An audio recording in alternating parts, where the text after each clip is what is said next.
Oli,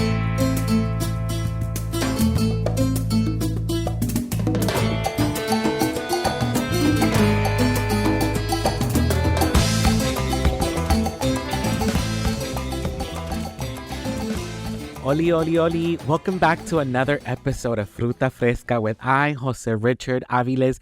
You already know it's coming. It's coming, se sabe, el chile pa tu fruta. Hola. Ay, amigas, qué emoción, qué emoción. Hi to all the listeners. Thank you. Thank you for listening. Thank you for coming back and listening. Primero, hold on. I'd be remiss. The producer looked at me and was like, bitch, really? Did you forget? Listen, it's Pride Month. Congratulations. Not congratulations. Espérate, not... Qué fuerte. Amigues, es junio. It's June, dices tú. Ya empezaron toda la jotería. Ya empezaron con los calzones. Ya empezaron a tomar. And of course, every corporation is now trying to make rainbow an aesthetic, but it is not. But again, happy Pride to everyone who is celebrating. And girl, yes, we know. Una es Jota 24/7, amiga. No más que en junio, estás un poquito más fuerte, but you know me, I'm already loud. Look, today we have a very special episode for you all. I got invited recently to a podcast called Problematic Fave, and this is a podcast that is hosted by Diaspora founder and journalist Dino-Ray Ramos. Amiga, nos hicimos comadres, ¿pa' qué les miento? So let me tell you about this structure, because I loved it. The guest comes on and brings on a film that is acclaimed, celebrated, and, you know, sometimes even considered a classic, dices tú, in the canon.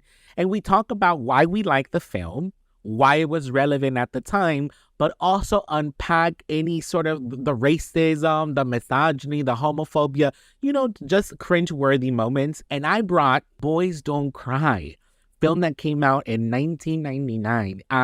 Trigger warning for folks, if you've seen Boys Don't Cry, has a lot of violence, a lot of, you know, a lot of transphobia, a lot of things. And it's in the rural of the middle of nowhere. It's a lot, but it's part of the canon.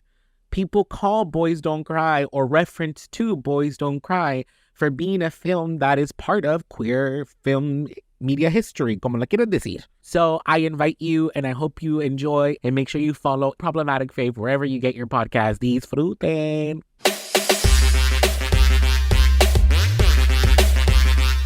Hello, everyone, and welcome to another episode of the Problematic Fave podcast.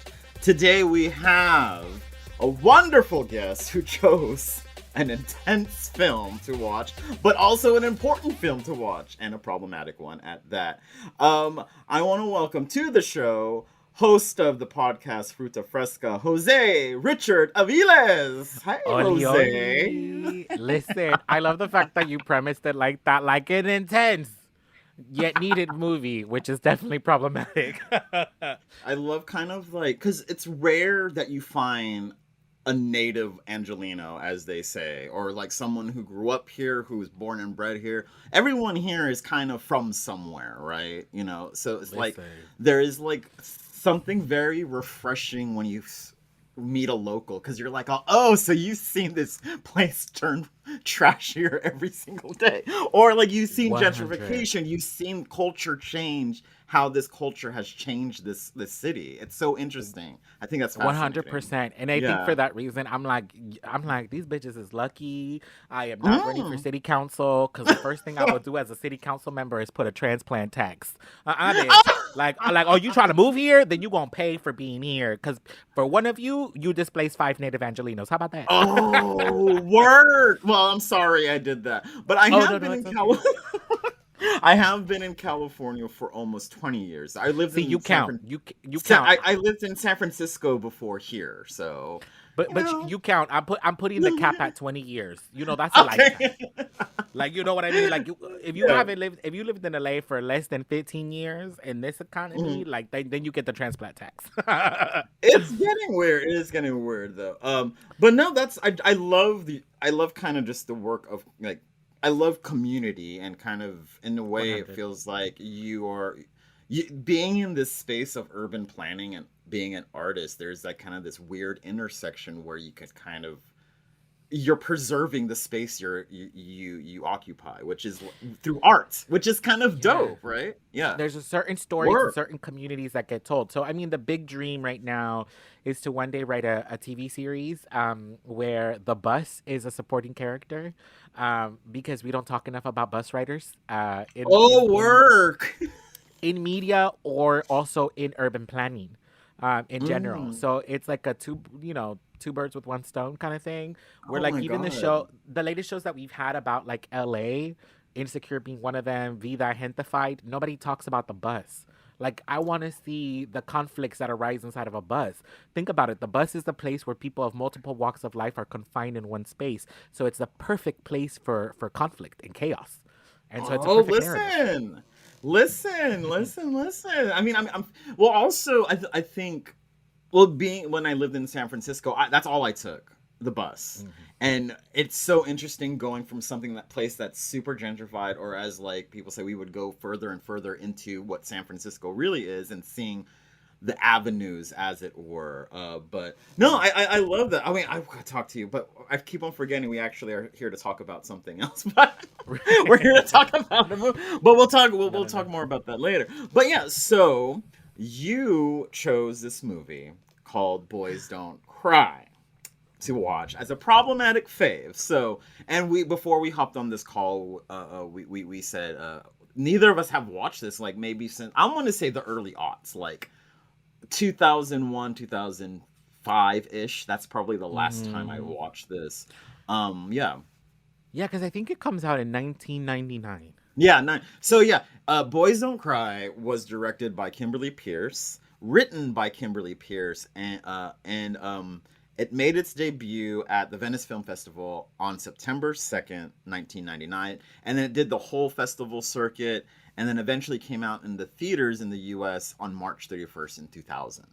Mm. Released by Fox Searchlight, which is now Searchlight. We don't need to get into that, and is rated R.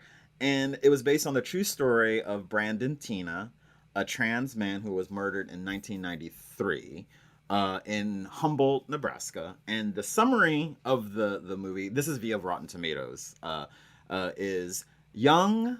I already don't like this this summary. Young female to male transgender Brandon Teena, Hillary Swank, leaves his hometown under threat when his ex-girlfriend's brother discovered that he's biologically female.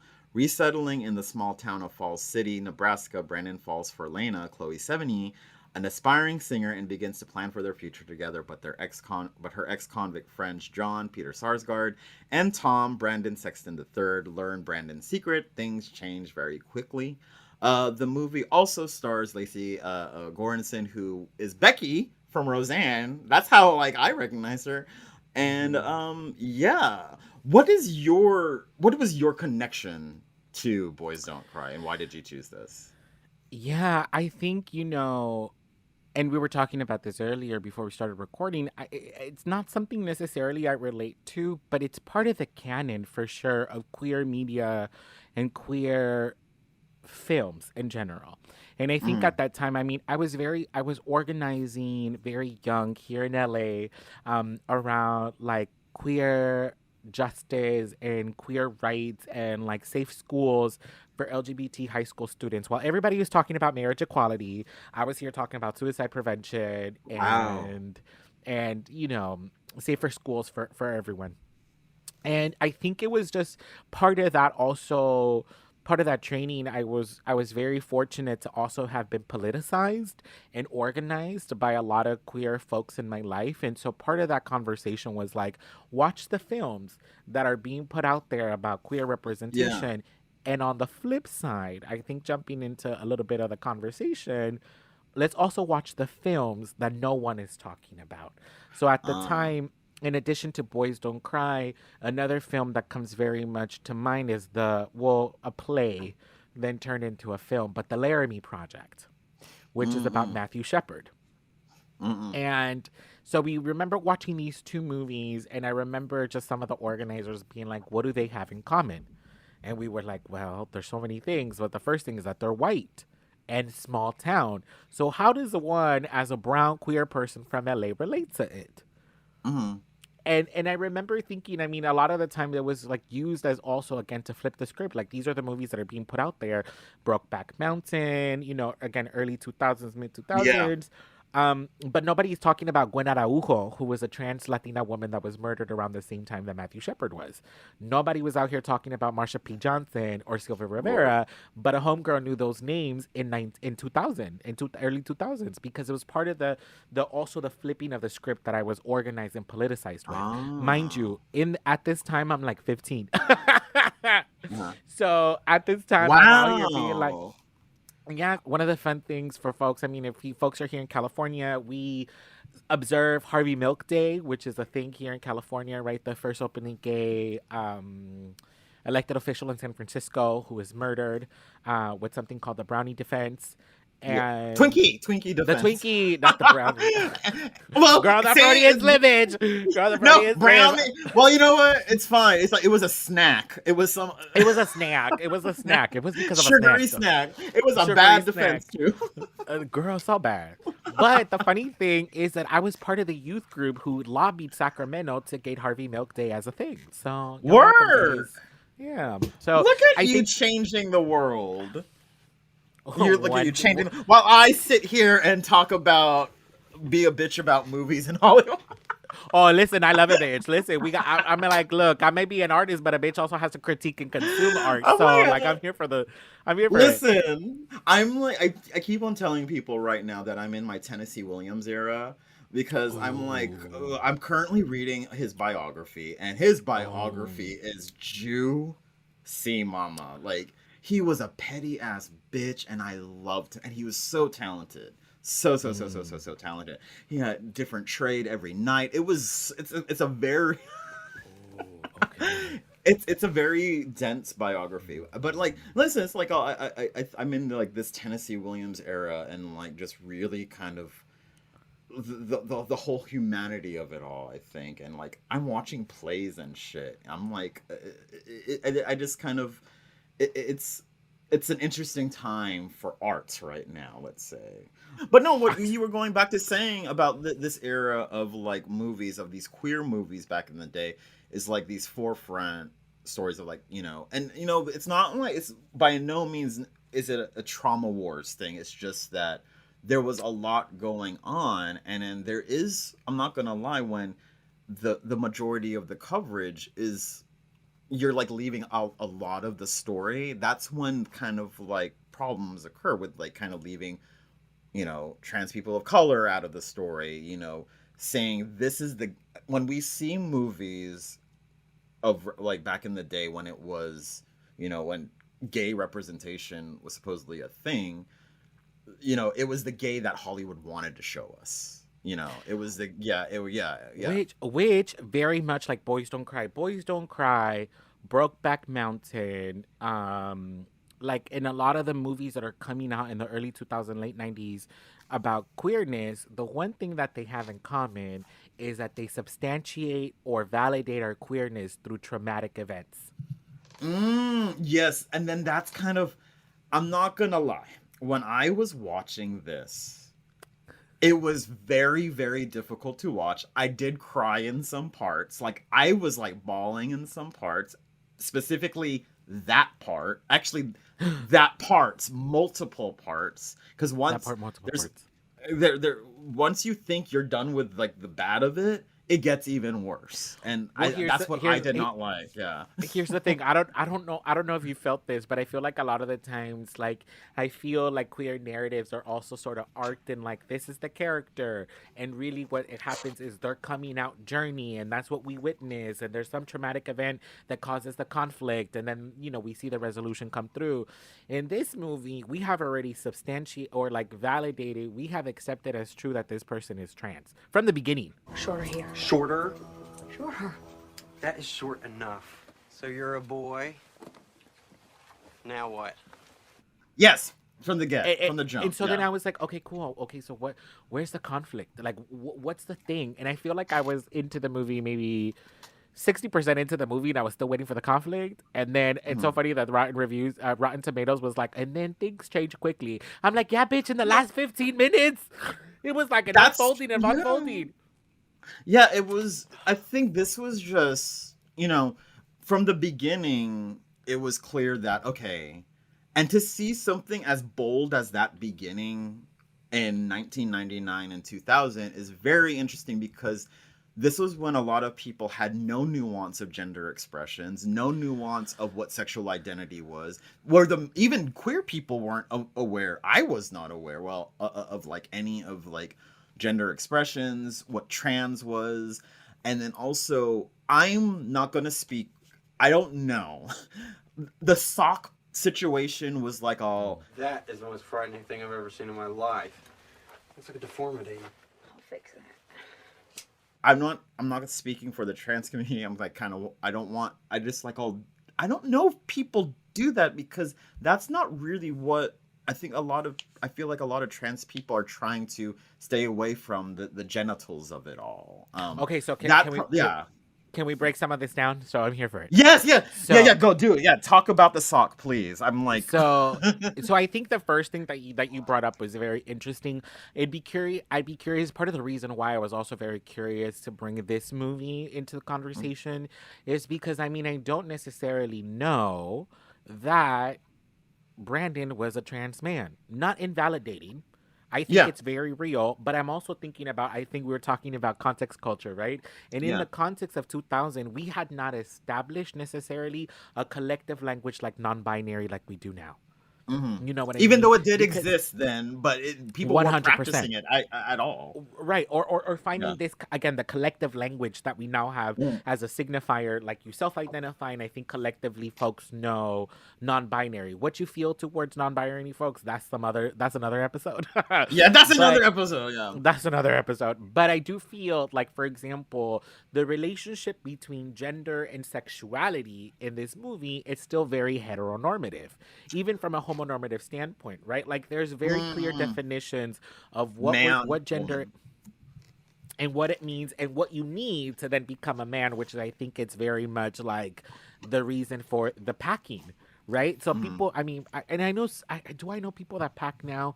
I don't think so. I don't know, but I think it goes back to that. At some point, like the realness of passing is very true. You know what I mean? And funny enough, there's so many things. So there's that element for sure, and the obsession with genitalia. You are not a boy! Tell them that. They say I'm the best boyfriend they ever had. Yes. That I think comes out so much in this movie. You know what I mean? Oh, especially that moment, which I couldn't watch. We'll get to it. Don't worry, listeners. We're going to get to it soon. But no, I think I loved what it makes so much sense because it was just watching this, I felt uncomfortable throughout. Not because I was just like, it kind of proves that we have come so far.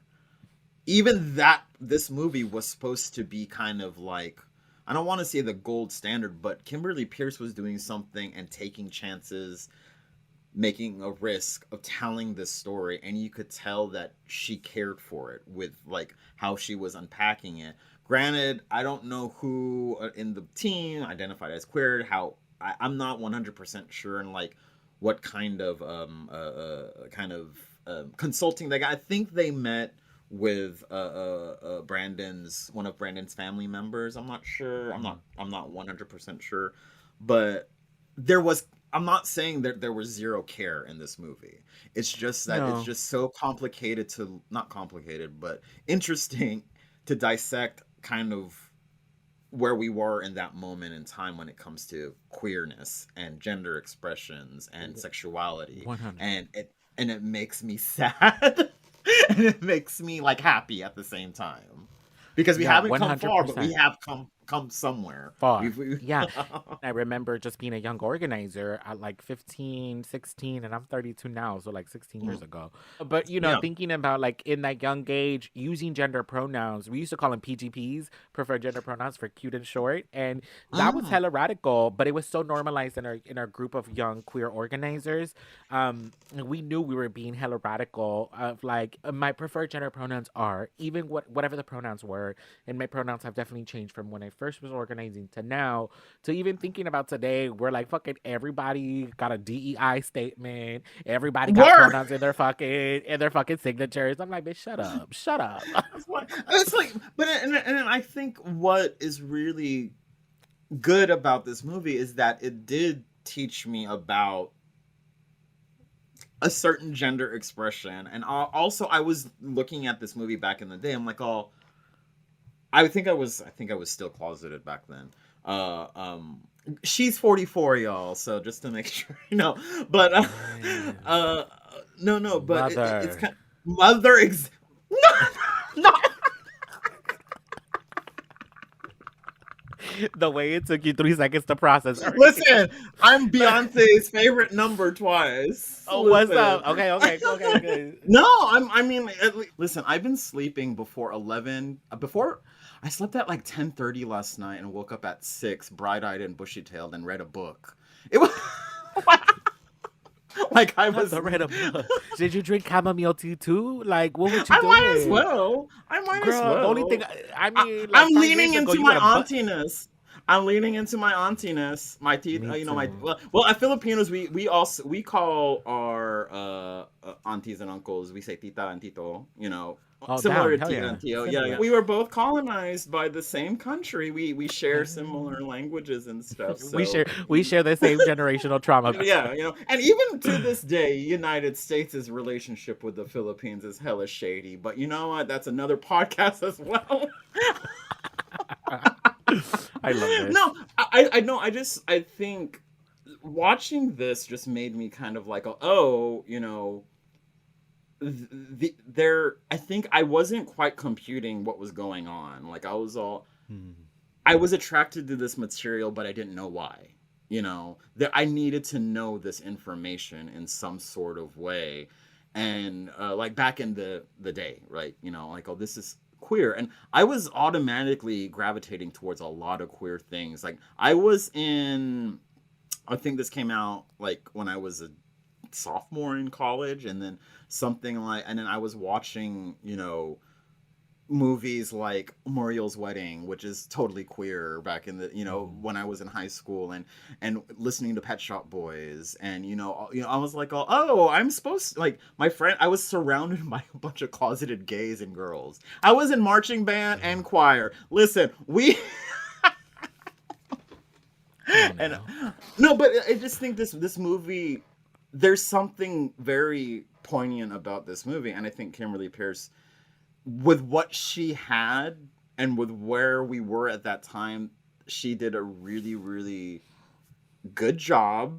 But if I would looking at it now, I'm like, I cross my arms and I'm all, I don't know about this, but 100%. I still feel the importance. I still feel the importance of the movie. Yeah. Like there is these moments where a lot of the traumas were rooted in flashbacks. And so when you think about it, there is some sort of satisfaction in knowing that the person made it through. Yes, I like that. I get what you're saying, because I texted one of my friends right after watching this, and I was like, oh my god, I had to watch Boys Don't Cry again. And I was all, this movie is a straight up, almost like a psychological horror or a thriller. It was giving horror, and 100%. I was just like, because I was scared. I was genuinely scared, because we know it doesn't end well, for Brandon. But there's this like interest, and then there are moments when Brandon has such optimism, and it's just heartbreaking to see. Right? It's like, this was the time when gay people couldn't have joy, where queer people couldn't have joy. Yeah, 100%. You know what I thought was very, very, very. There's a scene. In the bathroom. Wait, not that scene. Is it that scene where they strip Brandon? Not that one. Yeah, that scene. That scene. Oh, okay. Yeah, the horrible scene, yeah. 100%. I mean, again, the obsession with genitalia really, really comes out that it's hella problematic, as we're having conversations now about queerness and queer media, trans community, all that stuff. Yeah. There is something that I found very, very interesting that I was like, holy fucking shit. This is the moment that I think not a lot of people know how to capture or how to communicate, that I was here for. But that moment where time freezes for everyone except Brandon. Yes. and you Yes. see Brandon looking at himself on the back in the back, and I'm like, that's disassociation. And Yes, no yes, one's yes, yes. and we don't talk enough about, like, again, the dissociation. And again, I think cinematographically, I think it was done beautiful in the sense that it didn't require CGI and just so much of the practical effects that you can bring in to emote such complex emotions. Like, I don't think Yeah. I've seen so many moments and times in how folks disassociate from traumas. And I think I was like, oh shit, yeah. And your optimism, right? Like, Brandon was constantly creating the future, which is something, I like, I don't know how many know. times. Can I ask you a question? I'm curious. Yeah. Did you think that you would make it to 44 as a young queer person? Right now, you know, this is so interesting because my queerness, I identify as gay, he, him. Um, it's still a journey for me because Mm-hmm. it's kind of like, you know, I'm of that generation between Gen X and Millennial, as they call Mm-hmm. Zennials, right? This really, Mm-hmm. I call it the bastardized generation. We know how it's like to, we, we know how it's like to grow up without the internet, but we also grew up with the internet. You know, we know Mm-hmm. how it's like to have a pager, but also know how to have an iPhone. Mm-hmm. We are in this really weird thing. So it's like, and my dad, my family, I come from a military immigrant family, Philippines. Both of my parents immigrated here. Catholic, all congratulations, conservative. 100. I think I think I think they recognize my queerness, but we don't talk about it. Mm-hmm. Mm-hmm. Also, my queerness is what has made my life. Period. I'm sorry. I was like, you know, no, I'm not apologizing for it. I'm just like, it's just like it's what has made my career. My also my Asianness, all the others about me has made my career and has made my life. And I think I'm 100. also trying to. I'm like I right now trying to embrace that. Whereas if I never thought about surviving until 44. I've always just thought about like all I just want to survive, right? I mean, I know I laugh, but I laugh out of kind of this weird Mm-hmm. discomfort. It's like 100. I've talked about this. I've talked about this before with some friends about like how when we're young, especially if you're a woman of color, a black woman specifically, someone who is queer under the queer umbrella or whatever, as you are young, you know you're different. You just don't know what it is. And you learn Mm-hmm. so fast to protect yourself, even though you don't know that you are protecting yourself. You learn fast to build that armor no matter what it takes. It's like, I didn't feel safe when I was like a kind of I was like I was always like a chubby kid, right? I was always a chubby. I got my peak weight was like 215 or something like that at one point when I was in high school or college, excuse me. And but like when you're young and you're queer and you know you're different, you find ways to protect yourself so that you could fit in. And so like doing that, and it was just it wasn't until my late 20s and like early 30s when I just started to stop doing that. And I'm still starting to, you know, I'm still trying to unlearn a lot of things that I was taught. So I think right now is like, oh, that's just a long way of saying I I didn't even see 44. Like I think I was just like, what's the next year gonna be like? I never knew what my future. I never had role models in terms of like I never knew a Filipino queer journalist or podcaster. It's like I'm kind of paving this own road in this weird way and just trying to survive in a trash world. That's all I had to say. 100%. No, no, no. And the reason I asked that question is because I have a very similar response. I don't think I Yeah. knew. I saw. I mean, I won't even say an age at which to cap it, but it's interesting where exactly that, like, it was, I never saw the future because I was constantly living in survival, right? And I Mm. knew the things that were coming at and being thrown at each other as a queer person, as being born and raised in South Central in the early 90s, and living, that experience and all that. It was like very similar to you. I think I was just constantly surviving, and also similar to you, I feel like I'm entering a new phase of my queerness because it's unprecedented. queer adulthood is not something I ever envisioned. Oh girl, me too. No, because it's like, when we watch, two men or two women or two, any under the gender spectrum get together, all varieties, we are not used to that. We're still not used to that as a collective whole, as you say. And it's like, I am, but I don't. I like 90% of the world isn't, or something like that. I don't know. So and interesting, right? Going back to the film, the one thing that we did know was the violence enacted on queer bodies. Yeah. So those are the only places that you can tell these narratives from the place of violence. I look at Brokeback Mountain. 100%. I mean, That it ends, with him getting Jakey getting killed or whatever. And 100%. With this, it's just like I want to go to the bathroom scene that I really, really, really do not like, and I do like how you said it. I saw it was basically the same thing, like an out of body experience. Like, Brandon knew that was happening to him right there, but he decided not to pay attention to it. Basically, he's like, "Oh, this is happening. Oh well." Not like that, but this is happening, and it's just like I think there's a point in trauma where you just, like you say, disassociate. You're just like, okay, this is happening, and it's going to happen, and I don't know what to do. And even with that kind of that whole how it was staged, there was something very almost Renaissance painting about it, like the way that the light was shining on, and he was like almost like Christ, like this Christ figure. 100%. And there was with Judas, yes, the women that you think are going to be your allies in this conversation are just standing and watching the spectacle of you being oppressed and assaulted. Really, but there's, I don't know if Kimberly Pierce meant this, because I guess what's Chloe Lena Chloe 7 Lena Lena character. Chloe was trying to stop, or Lena was trying to stop, and then Peter or John says, "Kneel down and look at what you're in love with." John, let me go! Don't look like no sexual identity crisis to me. I'm holding you until you look.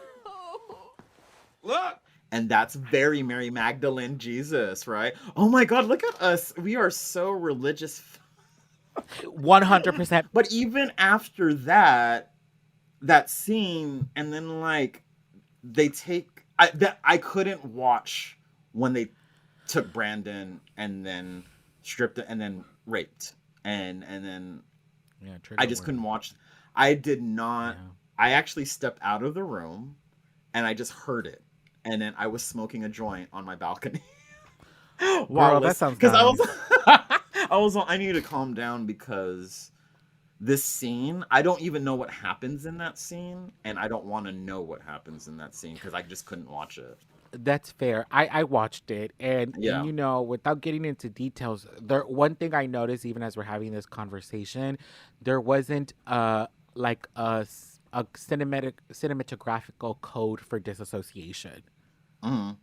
Like Kimberly Pierce chose to have Brandon not disassociate in the same way we had seen the bathroom scene. Wow. So there wasn't a moment where it's just like Brandon was living in that moment, because it's so real. It's so real. Right.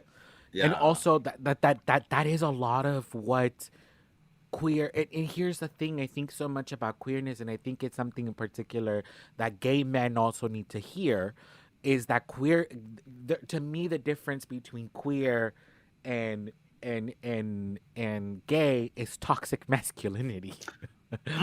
Because it lives in all sexualities. But there is a lot of the times in the term that's used of what happens, and trigger warning for folks out there, is corrective rape. Oh God, that just kind of like gutted me when you said that out loud.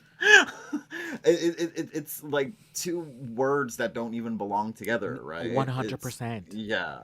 It's so much of what our siblings have gone through. And even in the gayness of the masculinity, what is our commitment to step in those moments? You see, like, to me, this is an unpopular opinion, and we could talk about this on another episode. But I'm a firm believer that capital Q queer is only limited to bodies of color. because Work. Oh. listen. So I when have a feeling Beyonce, I have a feeling this is gonna be a segment that we're gonna cut out and put it in the social assets. oh, this is a social asset set, bitch. Yeah, for real. And cue the editing. No, but I truly do believe. I believe that capital Q queer is only limited to bodies of color, and lower Q queer can also include white bodies because, of course, part of the queer politic is not to define another person's queerness. But baby, when Beyonce said thank you to the queer community for creating the genre when she won her Grammy, Brandon, she wasn't talking to you. Cameron, she wasn't talking to you. You know, Sean, she wasn't talking to you. Like, no, take a seat. Come on, Brandon, Cameron, and Sean, where you at? She wasn't talking to you. She was talking to the queer black and the queer brown trans folks who created the genre, right? Like, she was talking to you, girl. No, but again, You know what? so I go. Yeah. No, go on. Sorry. And I say that all the time. Like, right? I think I don't choose my sexuality, but I choose my politic every day. Every day. And when we think about queerness as like a contradiction to the binaries of gender and sexuality, it also is a contradiction to the binary of race. And so until racialized bodies are at the forefront of power, queerness does not include white bodies. Oh my god. Oh my god. I love I you know what? I'm not gonna lie, I kind of love that. We're not excluding anyone, we're just making things clearer. Right. We get capital Q, you get lowercase q. Bitch. Everything's fine. Everything's fine. But you know, it's Right. I think I know I didn't I'm glad you said that about the rape scene. Not well the capital Q and lowercase q is also something that's going to be fun. No, but I because the fact that Kimberly Pierce made that choice is very interesting to me because what I think is that what the intention is to be like, oh, this is real, this is happening. Whereas when Brandon was getting stripped, it was very, like I said, like a Renaissance painting when this was just disgusting. It was absolutely horrid, disgusting, and I so much that, you know, just hearing it like kind of brought tears to my eyes when I was in the other room. I'm just like, I can't. Treatment of like, I cannot handle treatment of like bad or abuse of women of color, trans women of color, trans people. I cannot handle that abuse. That's why. But the fact that Kimberly Pierce I want to talk to her now. I did talk to her once at a party. But I forgot what we talked about. But I'm just very curious about these choices that she made. 100%. And I think, you know, it's another little funny problematic moment that happens in the film. Well, funny. Another one? There's another one? Yeah. When Lena, also shout out to Lena. Also shout out to Lena for being that partner and that lover of being like, bitch, about like, fuck. Because saying that, what did he say? It's like, I don't care if you're a monkey with hair on your back, I'm going to get you out of this jail or something like that. What are you doing here? The girl cell? Has both girl and boy parts. I don't care if you're half monkey or half ape. I'm getting you out of here. Right. And 100%. that was the moment. That was the moment of joy you saw, like, where Brandon was all, oh my God, you love me no matter what. And that's what 100%. I kind of like, I want to hold on to that, but yeah. Alas. But it was interesting when Brandon came out to like, right, because I think it's also part of the queer narrative, which is something that I think I connected with. But like the hyper, I mean, okay, I don't know. But when Brandon came out to Lena, he describes himself as a hermaphrodite. Yes, that was a little problem there. 100%. Well, we do not use the word hermaphrodite, y'all. We do not pathologize people. The word is called intersex, and intersex is also a spectrum. No, there have been a lot of intersex documentaries. I saw one at South by Southwest, and it was just very fascinating. And I forgot what the name of the movie was, but it was just. And then there's another movie coming out. Is it about intersex? It's called Everybody. It's actually playing at Tribeca let me see. I think it's called Everybody. Yeah, it's called Everybody by the director Julie Cohen, who is a great documentarian. She did RGB. My Name is Polly Murray. I loved those two. This one is about intersex people, and then there was another one about intersex people. And I think I'm glad that more of that conversation is coming out. However, I think it's just gonna go through that same process of but a little bit faster of how trans representation has been portrayed throughout the years, because intersex is brand new to a lot of people. People don't know how to, approach it. So there's gonna be mistakes, I think. 100. Yeah. Yeah, 100%. I mean, again, even the H word, which is like, oh shit, I have not heard that in a long time. But it's so archaic. It's so archaic, 100%. And what I try to get to is that, one, we do not know if Brandon was actually intersex or not. But what's interesting here is the idea of having to find a way to justify the in-betweenness of it all. This is the first time that Brandon even associates some form of transness of like, I'm not a cis person to Lena, and may not have the language. And the only language that we know is I have both boy parts and girl parts. Which it might necessarily not be true, as opposed to just like, I am a boy, I am a man. Yeah. And again, it's interesting to think about how the only thing I can think of is like, as a queer body, how having to also become a compulsive liar to justify the queerness. So, like, I remember growing up in elementary school and people asking me, like, why do you walk like that? Why do you walk like such a girl? And I remember me being like, I got in a car accident and now I fucked up my ankle. So there's like a little switch, bitch. Not a car accident. No, listen, but like, this is why gay people are creative too. What's up? Like, my imagination's been on work. I'm like, people, listen. No, but that's sad that we all had to do that. It's just like, I think every time someone asked me if I was gay in college or whatever when I wasn't out, and when I said no, it always it's a little jab, it's a little stab in your stomach. It's 100%. It's like, I think, this movie, although it's very very, very, very, very, very difficult to watch in my opinion. But I will say that I think Hillary Swank honored the role and respected Brandon. I feel like with the performance, I feel like Hillary Swank did a good job. She won the Oscar, obviously, and then also Chloe Sevigny I think every actor in this movie did a good job. It's just that the movie is very not fun. You know what? I didn't realize that was Peter Skarsgård. Yeah, work. Yeah. He plays a good meanie. He plays a good asshole, a good racist, homophobic piece of shit. But also that other guy, the other actor, I've seen him in other things, and he just has that face where he's gonna fuck shit up, and he's gonna be a horrible human being. But I just say that, like, speaking of them, it's just like, and you mentioned this earlier about toxic masculinity, gay toxic masculinity even, it's just like, that was so embedded in this, and it's like a lot of instructions on how to be a man, what defines a man. Like, I feel like, this is what I wrote down while I was writing it, feel like this movie was a series of humiliations for Brandon Teena with a really horrible ending. And then it's like, just at the moment where you think Brandon's going to get some joy, they take it away from him and then give him another humiliating moment. And that's kind of where I'm just like, oh, there's no payoff. I feel like it honors Brandon, yes, but it's like, oh, I just wish it was different.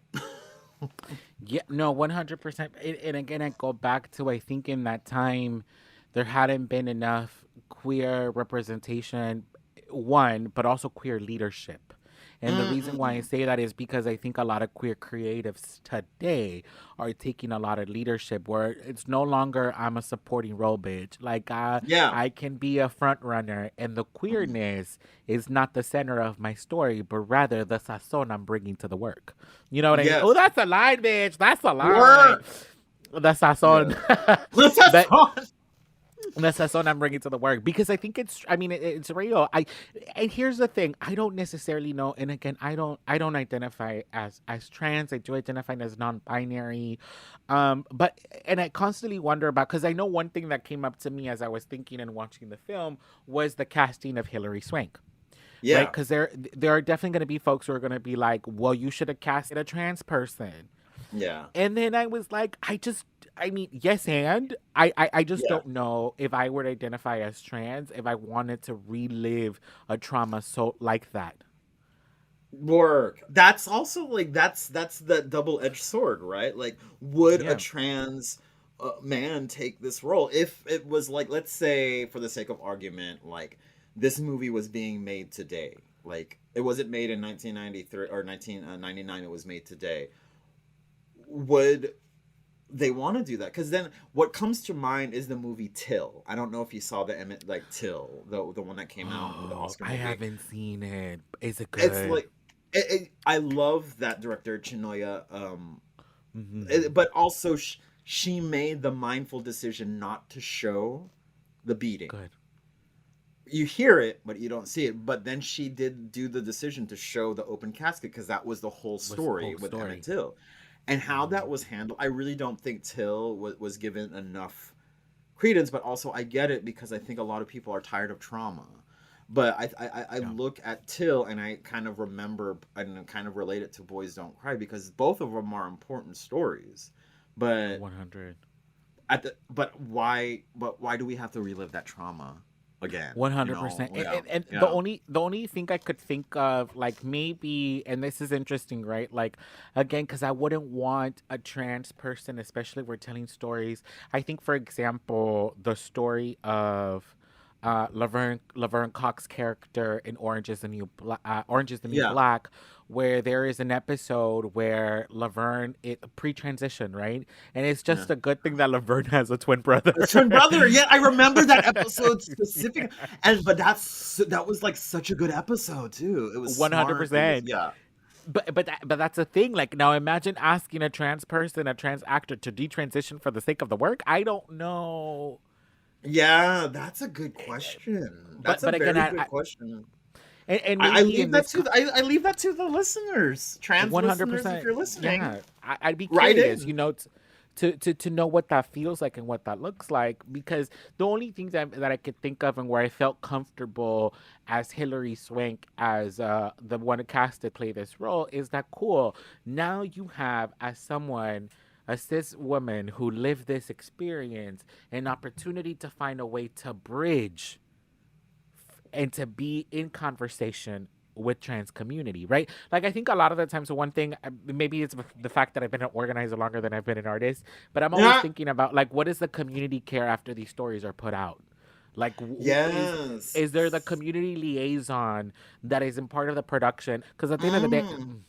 listen, not you writing a story about gentrification and Yeah. all the people and all the people on your show are gentrifiers. Ooh, Yeah. girl. Word. But listen, I want to go back. Another thing that was interesting about Boys Don't Cry, and then I don't know how to. Two things. Talk about double-edged sword. I feel Okay. like for me internally, it was like, girl, good thing I was born and raised in L.A. Like, Word. Nebraska. Listen, let Hmm. me be real. The Yeah. second thing, though, is that there's I don't know if it's a misconception or not, that queer is only limited to urban, That's right too. It's like to I think city. that word. I think a lot of people don't realize that. And although I mean I grew up in Texas mostly, but I was like in the suburbs in Texas. I wasn't in the country, but still it was Mhm, Texas. You know, mhm, try growing up queer in Texas in general. You know, mhm, and in a 100. military immigrant family. Oh, girl. Listen, and then going back to what I was saying before, and I'm not saying that like I love my family, but it's just there was this like I'm not. I think when you're closeted and you're at home and your family members, whether it be your immediate family, uncles, aunties, tias, all cousins, when you're constantly told by your culture that being feminine is horrible, that being feminine is bad, that being like calling yourself a sissy, stop being bakla or stop being, gay, you don't feel safe at home. And I'm Mhm, not saying at home as in a shelter, I'm saying home as in a family.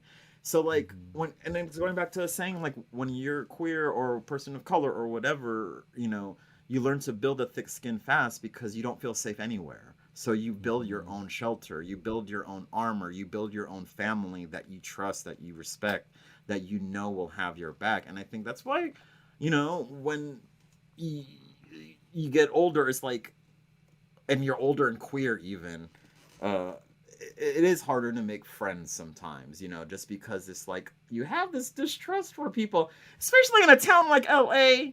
Come on. Everyone in this damn bitch of a town is distrustful. It's because you're meeting the transplant.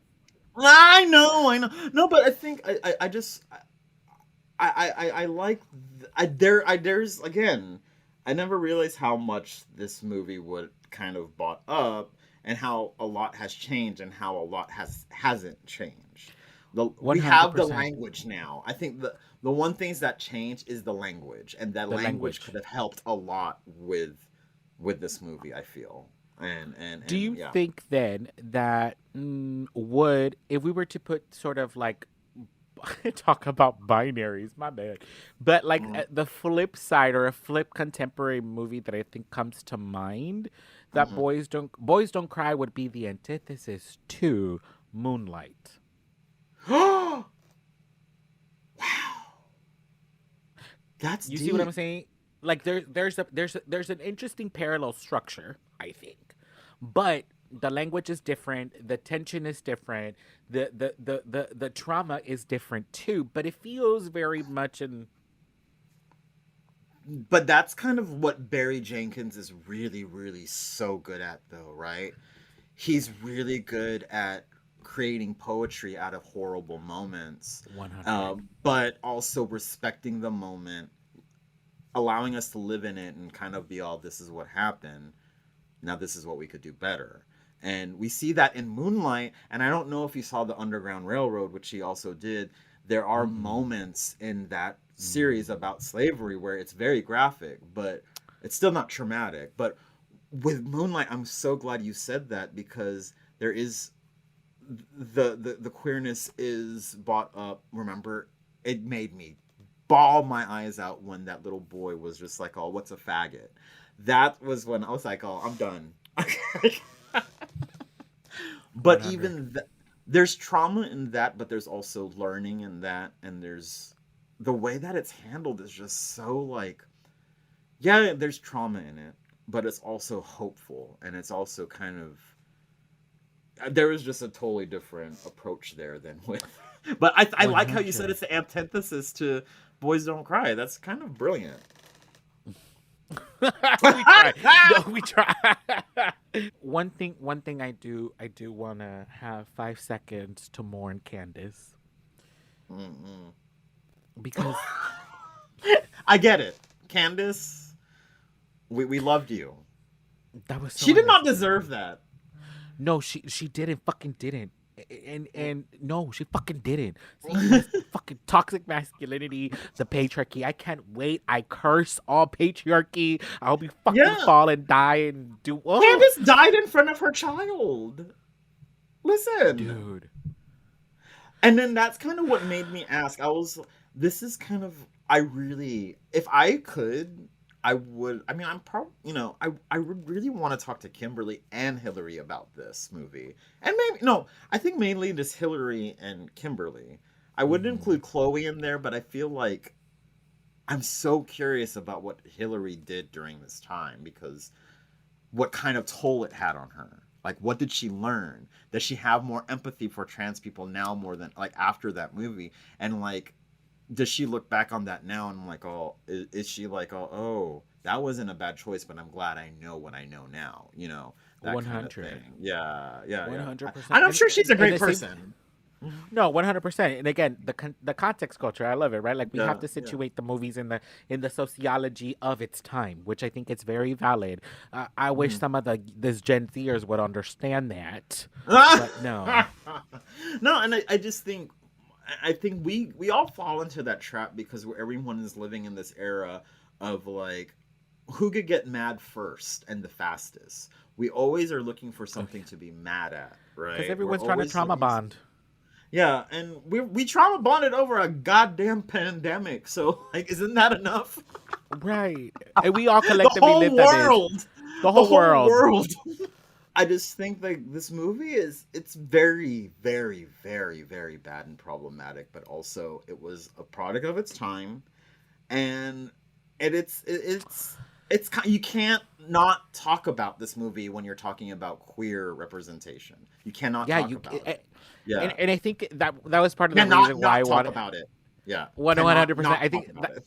right. That's exactly why I wanted to bring it into this conversation because I'm like, "Babe, I don't know. No, that's not my go-to movie, but it's still part of the conversation because I think it's important to know how it formulated even my own understanding of what queerness was. I knew I Mm, never was going to go to a small town. mm. I Yeah. knew I knew not to trust the police. Not Oh this yeah, movie oh didn't yeah. tell me that. This movie didn't tell me that, but We you didn't need know. it. We didn't even know that. Yeah. Also, the But problematic ass yeah. questioning and shit. Like it was just a lot.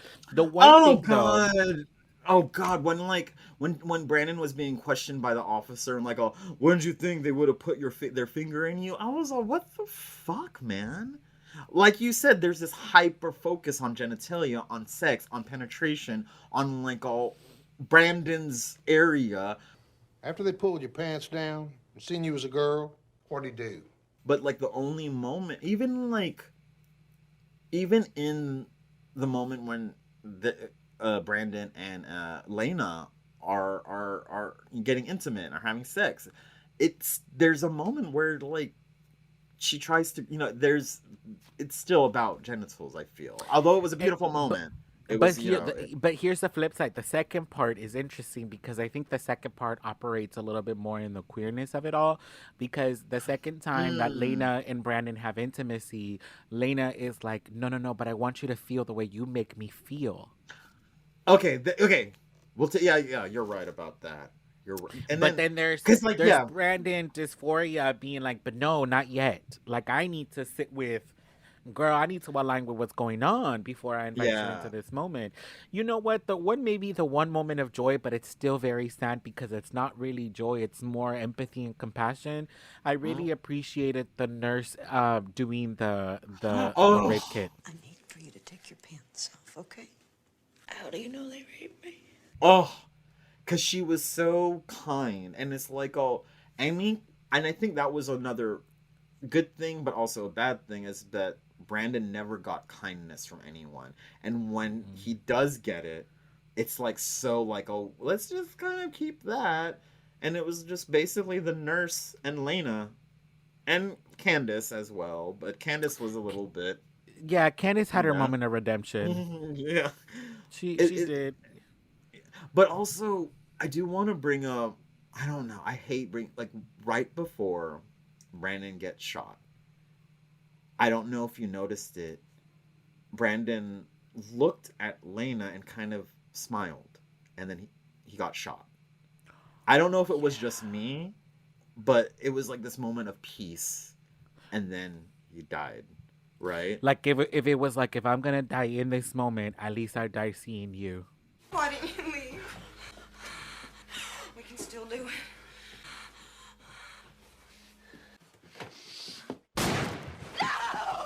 Yes. Oh, girl. Work. Girl. And it was, and then the homeboy with the mullet shot Becky from Roseanne. and Not Becky. but but no, I just think this was a very interesting movie to kind of revisit and to kind of unpack again. And it's very interesting to talk about this because we have to talk about. I don't know if you know Tre'vell Anderson. Tre'vell Anderson is a black trans author and journalist, a good friend of a friend of mine, and they recently just wrote a book. I'm going to show it to you called "We See Each Other," Ooh. a black trans journey through TV and film. It's really good, and Front door. yeah, they bring up Tre'vell brings up a really good point about exactly what you said about Boys Don't Cry in this, about like how why do I need a I don't want to visit that. I don't want to go but it's a part of canon. It's a part of queer canon. Um Mhm. But I also, it should go without, I should also mention that in 2019, Boys Don't Cry celebrated its 20th anniversary, and during Don't tell that, me that they re-released it. no, they didn't Oh, re-release, oh, but it was in 2019 added to the National Film Registry along with Purple Rain, She's Gotta Have It, Clerks, oh, Amadeus, and Coal cool. Miner's Daughter, and it and in 2019 during the 20th anniversary, it was in Trevel's book points out it was like this landmark year for transmasculine representation in TV and film. There was Isaiah Standard on NBC's. I think that's Isaiah. Is that the last name? I may get that last name wrong. NBC's Good Girls. Alex Blue Davis on Grey's Anatomy. Logan Ross and David Makes Man. There was the Tales of the City reboot. Asia Kate Dillon was on John Wick 3. And then the L Word Generation Q came out in 2019 as well. So to kind of see that happen, there was this kind of like poetic symmetry to it. Like there's this like 100%. there's this kind of very like, oh, we have come a long way, but also we have a long way to go. I hate saying that out loud, but we do. 100%. And you know what was interesting, and it's funny that like in her acceptance speech when Hillary Swank wins, and I think it's also very iconic to say, very crucial, imperative to say that she wins her first Oscar nomination Yeah. for leading actress for her role as Brandon Teena in Boys Don't Cry in the year 2000. And I say that to say because of the complexity. I think now there's even a lot of conversation of like there is no space for non-binary actors and actresses or actors. I like actors. To be even nominated for for an Academy. Like where do we go? What? And to think about Yeah. that, but even then again to think about a leading actress for playing the role of a trans man, sort of the gender fuckery of it all. And it's interesting. I totally forget the verbiage that was used, but you should definitely go and hear the way that the announcer announces the description of the film because there's definitely a little bit of a pause. The way they describe Boys Don't Cry was hilarious. What There did is they say? I can't remember the exact verbiage, but I think it was a story of Brandon Teena, a boy living as a girl. Oh, that's during the Oscars when During she the won. Oscars, something like that. Hillary Swank in Boys Don't Cry. This is Hillary Swank's first Oscar nomination. She lived as a boy for 1 month to prepare for the role of Tina Brandon, a true story of a girl living as a boy in Nebraska. But there's what's interesting to me is that there's a little bit of a hesitancy. Like if you're listening and analyzing sound, maybe I'm weird like that, but I'm constantly analyzing No, everything. because it was probably some white man saying it that was like, wait, what's going on here? 100%. Yeah, And you hear that little interpolation that it was like, even in that moment, it was a gender fuckery to the Academy of not knowing. Like, it's not normalized. It hadn't been normalized at all that you didn't read that shit nonchalantly. You had to second guess. And to think about the politic again, I really love that you started this with the context culture because we really have to talk about it in that context. Problematic, but fave for its moment, right?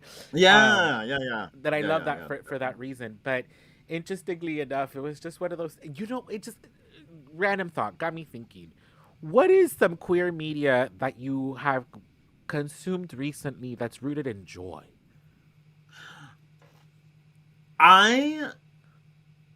I watched Joyride, but there's queerness in there. I watched another movie that's rooted in joy, but I can't say what it is because of NDAs. She's but fancy. I do think that there are a lot of queer movies coming out that celebrate joy. I hate you so much. What? Not that being the wraparound to the NDA. Like, let me not tell you the title, but there's some bomb queer movies coming out. No, I'm trying to think of like and like even TV series. There's that show Glamorous. Is that what it's called? Yeah, Glamorous with Kate Cattrall and a non-binary actor. But going to what you were saying about the actress gendered of it all, and kind of I got where you were going with that. Asia Kate Dillon there was a whole thing with them when they were submitting themselves for Emmys because they are non-binary. And some people have just pulled themselves out totally of the running because they don't want to be gendered that way.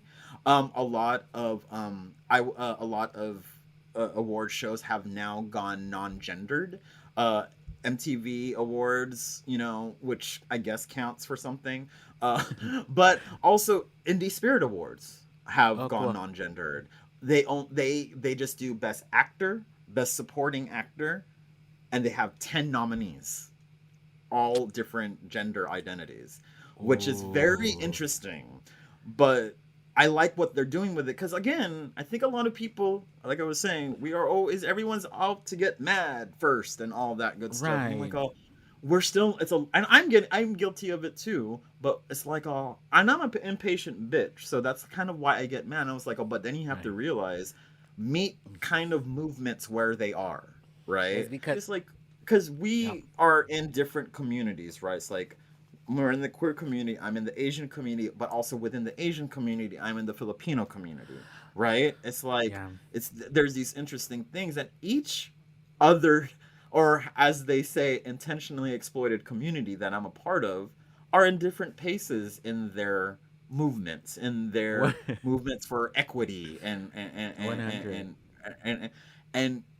trying to, you almost have to kind of like, okay, I'm here, you know, with this group, but now I have to kind of go meet this group where they are. I'll be right back. That kind of thing it's a very interesting thing to navigate, and especially when you're someone who expects so much from yourself, then you expect so much from people around you. You're like, oh, you need to match my energy, bitch. You know, it's like match what I want, but it doesn't work that way, unfortunately. I'm like, I think that's the yearning of a traumatic body trying to belong.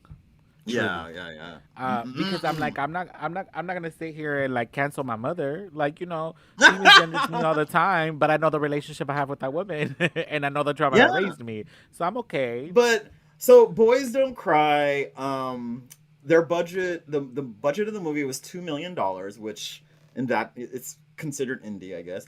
Its opening weekend was $73,000. It earned about $73,000, but its total international box office was $11.5 million. So for a film of this nature, I think that's good. On Rotten Tomatoes, it has a 90% on the tomato meter, certified fresh out of 83 reviews. It has an 87% audience score from 50K plus ratings. So people like it. People love trauma, I guess. Ugh, gross. And as you said, we said this was added to the National Film Registry in 2019. It got tons of award season attention in the 1999-2000 award season. As you said, Hillary Swank won the Oscar for Best Lead Actress. Chloe Sevigny was nominated for Best Supporting Actress. And this was kind of Hillary's intro into the Hollywood elite, right? She went on to go star in like $1 Million Baby. I remember Hillary from 90210, Beverly Hills 90210. That's also showing my age. And also the next Karate Kid. And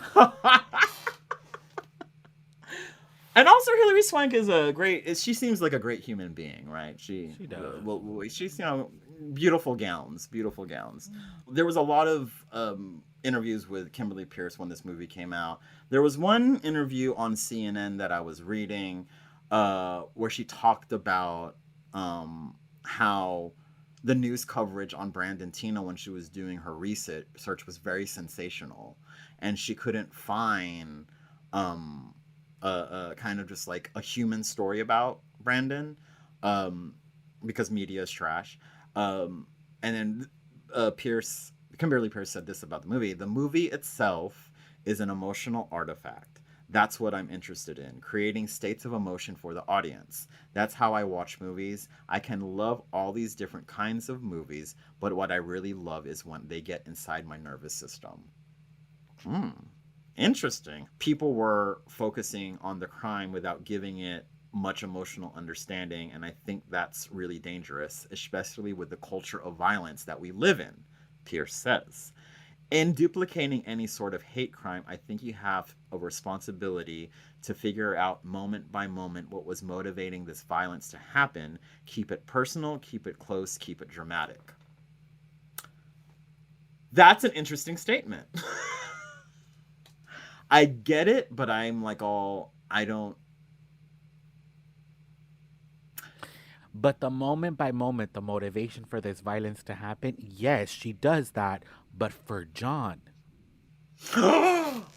Work, you're right. Because John feels betrayed. John feels lied to. We know this because there's a friendship and a rapport that's been established. That's not coming from the gaze of Brandon. That's all coming from John. So of course, in that trauma and betrayal, I'm going to react with violence because I don't know how else to react. Sexual identity crisis. Hey, what's that? Hey!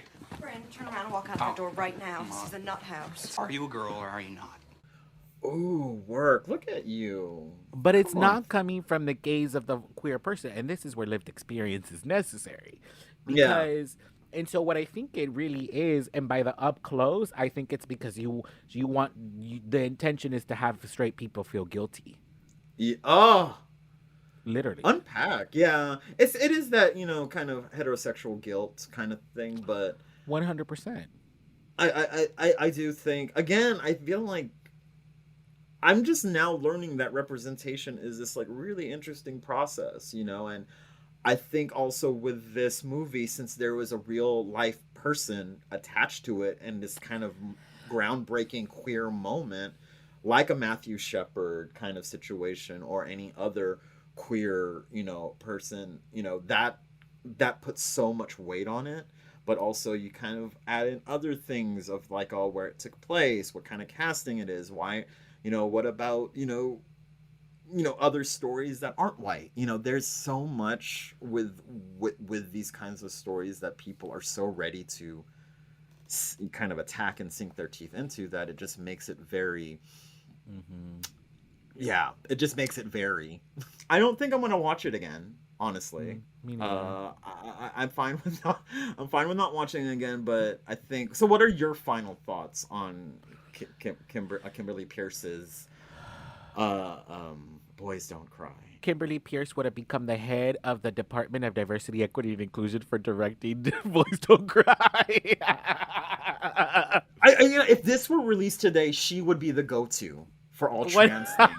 On trans issues. Forget about going to, Angelica Ross or any of these other black, queer trans women. Go to Kimberly Pierce. Go to Kimberly Pierce. No shade to you, Miss Pierce. We love the movie. None whatsoever. Again, context culture 2000. Thank you. Shout out to Amy Nicholson for giving us the term context culture. That you could listen to that in the episode of Revenge of the Nerds, episode 3. Please, I think it's episode 3 or episode 2. Just look it up on the thing. I'd be forgetting all the time too. So, Jose, where can the people reach you at on the socials? Are you on Twitter anymore? Are you on Instagram anymore? Any of these other things? So, folks can find me on Instagram at Soy Nalgona and then at frutafresca.podcast. Yeah. So at frutafresca.podcast is the podcast. Podcast for the Instagram account for the podcast, right? And then the other one is your own personal one. Cool. And then go subscribe to Fruta Fresca on wherever you get podcasts. It's fantastic. And thank you for listening to this. And thank you, Jose, for talking to me about this very traumatic movie that I mean, I'm like really still torn about this movie, to be honest with you. Like, it's important, but it's also like, oh God. Jose, thank you so much. We've talked to death about this, but we hope y'all enjoyed it. Thank you, Jose. Thank you, Kimberly Pierce, for this movie. Thank you for having me.